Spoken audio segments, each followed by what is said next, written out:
hi guys, welcome to yet another episode of the Loud Voice podcast, and I'm your host, Atene Wasal, as you all know. So, in this new episode, I have with me a guest who is, can I say, an expert in regreening? I can say regreening, right? Yeah. So, I don't want to give her an intro because I want her to do that on her own. We have a very small bio of who you are, and I feel like it's not going to do justice. So I'm going to let Mieke introduce herself and tell us exactly what she does and how it's helping solve the climate crisis, the climate change crisis that we have right now.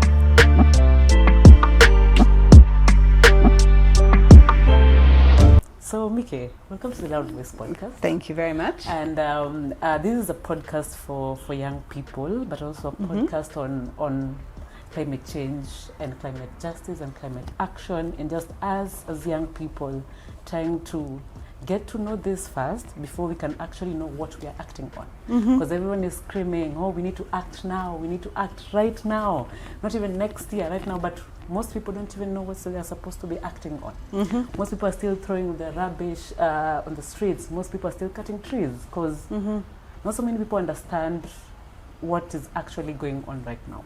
So this podcast comes in a way of trying to make all these conversations a little bit easy for young people to understand, and just put it out there, put the urgency out there, and also the information. So I'm giving you this opportunity to look into that camera. Okay, great. And introduce yourself and what you do. Okay. So my name is Mieke Bourne Ochieng. I work at an Agroforestry research centre in Nairobi. It's the headquarters. It's a global research centre. It's headquartered in Nairobi. And I've been in the country for 12 years.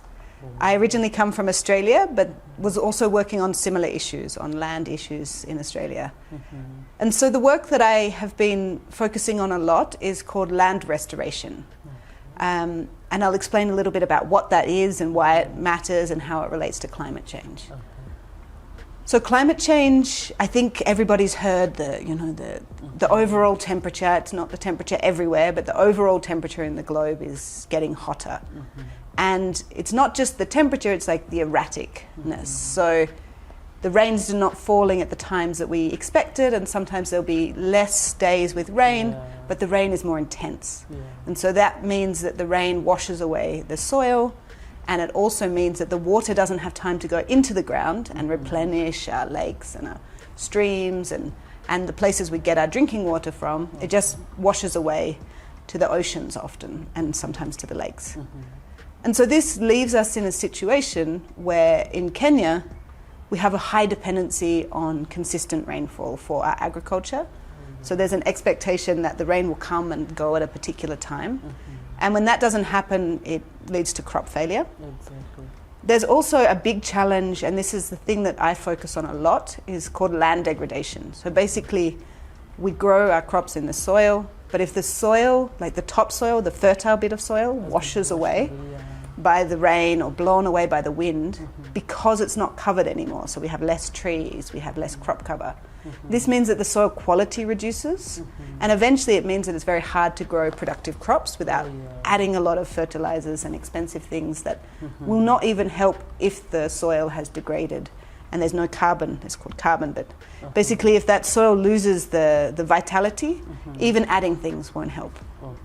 And so the reason that land degradation is an issue is around productivity, but also, like I mentioned, it can't absorb the water, which means water's not available. And this leaves a very vulnerable state when we can't produce food and we can't access water. But I also think that land restoration is promising because it involves bringing back trees, but also shrubs and grasses, and managing them better so we build the soil, we hold more water, but also the trees themselves offer other options. So if you're in a wetter area, you might be able to grow avocado and other varieties and indigenous trees, and then you can still access medicine, you can access fruit. So even if there's a problem with the crop, you have other ways to get food, to get income. If you're in a dry area, it could mean that it gives you fodder for your livestock when there's nothing else to eat. So the trees also give you like a diversity of income sources or a diversity of places to get food. and it provides, we call it resilience, but it's basically your ability to keep going even when things are tough. But again, another important thing is that the more trees and shrubs and this organic matter in the soil, this soil organic carbon, they hold carbon. And so the whole climate change discussion is a lot about too much carbon dioxide in the air.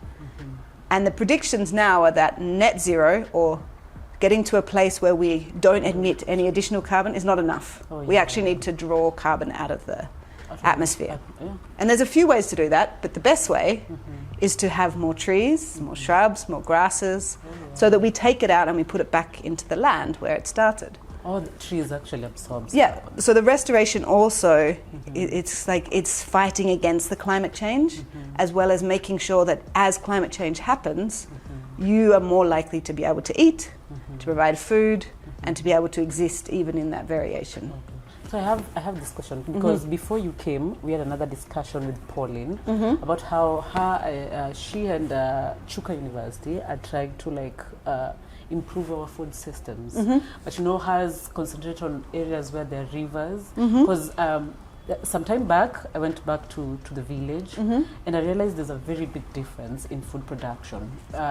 Like 10 years ago when I was there, the maize was so big, and right now they're so small, and a farm that could produce like 30 bags of maize is now producing way less than that. So what about in areas where they're not so close to rivers and are very dry? How do you go about the process of restoring this land back to agriculture and things like that, and just trying to solve the shortage of food we have right now? Because in areas like I was telling her, areas like central Kenya, that is the food basket of the whole of Kenya. But now we are also hearing stories about them also lacking food. So apart from just areas that have rivers in them where you need these rivers and use them on our lands, what about areas that are so far from rivers? Because we need food right now, and we need to do anything we can to restore the soil, restore water, because like you said, many farmers rely on rain. And right now, like a speaker said a while back, farmers were tilling land around March. Because you're waiting for the rains to fall in April. But now it's either they don't fall, or the rains come so little that it's so hard to sustain plants to an area where they can do without the rain. So how do you go about it, since you're so much into restoration and all that? So I think there's lots of different things being tried. So I think historically there's been dry years, but this sort of continual change is new. So it's a little bit about experimentation and seeing what works. In some places, maize may no longer be the best crop, and then we'd move towards a millet sorghum system or something that survives well, and sometimes it's a bean intercrop, or like they do in Ukambani. And then in other places, it could be around early preparation and sowing. So having good weather information, as soon as the rains come and you know they're going to stay, you sow quickly. If you have trees and shrubs integrated back into the farm, instead of this idea that you have to clear them all, it holds the water better when it does fall, because it's not like the sun. You can just sort of imagine you've got this bare soil with the sun beating on it, all the water just gets sucked straight out. Whereas if you have trees and some ground cover, the water stays more. So it's like you want some ground cover, some mulch. So if you have an intercrop, also if you plant more than one crop, if one crop is not doing well, then you might have a bean or something that you can use. And then if you have some fruit trees and other things, you diversify it, especially if it's a bit unpredictable.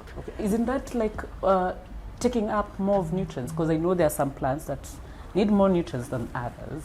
So when this one takes more nutrients, it kills on to the other. So there is quite a lot of knowledge about which ones work quite well together. So like a bean, or even we have different types of shrubs that produce nitrogen, so they fix nitrogen, and that produces more of that particular element in the soil, and then others can use it. So it is a bit about learning what mixes well together and experimenting a little bit. So there are some trees, like a eucalyptus tree will take a lot of water. So you probably don't want to plant that right next to your crop. But then there's other types of trees that don't, and they don't compete. And you'll find that people have been trialing it, and even no matter which area you come from, there'll be someone that's got more trees, and you can be like, what ones are you planting that are working well? And then also which medicine trees do we need and what other types of indigenous trees, because sometimes our indigenous trees are better suited to the area and more drought resistant. Okay. Yeah. So which parts of Kenya do you actually work in? So I have worked in lots of different parts. Regreening Africa was in Homa Bay and Migori. So we looked a lot around natural regeneration, which is a way of bringing back trees without planting them. So you pick an area of land and then see what is like sprouting. So often when we clear land, there's still little shrubs and stumps, and they start growing, and you can prune them back to like 1 or 2 stems, and it puts all the energy into growing those 2 stems. And they go back to being trees, and you don't have to plant them, you don't have to worry about watering them because they already have some roots and they're already. So we were doing that as well as planting different varieties of trees and also looking at economic value from trees. So Migori, Homa Bay, there was some work in Elgeyo Marakwet, quite a lot in the north, a lot in throughout Ukambani. So there is a lot of information that I think is available.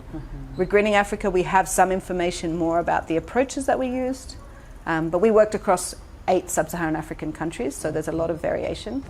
And there's a website for that program and there's that information, but there's lots of places where there's information, but also I think a lot of information is in the community. Just looking around, seeing what's working, seeing who seems to be getting things from their farm in dry months. I know indigenous knowledge is very, very important. Very. These are the people that have lived in these lands and know what works and what actually doesn't. So I hope you also bring them. Very much. They're the center. I think, I mean, even though I work at a research center, I think everybody acknowledges that the evidence, that knowledge, it sits in the community. And one of the things we want to encourage is more local experimentation, because we don't know what's going to happen exactly. No one can say this is the perfect plan.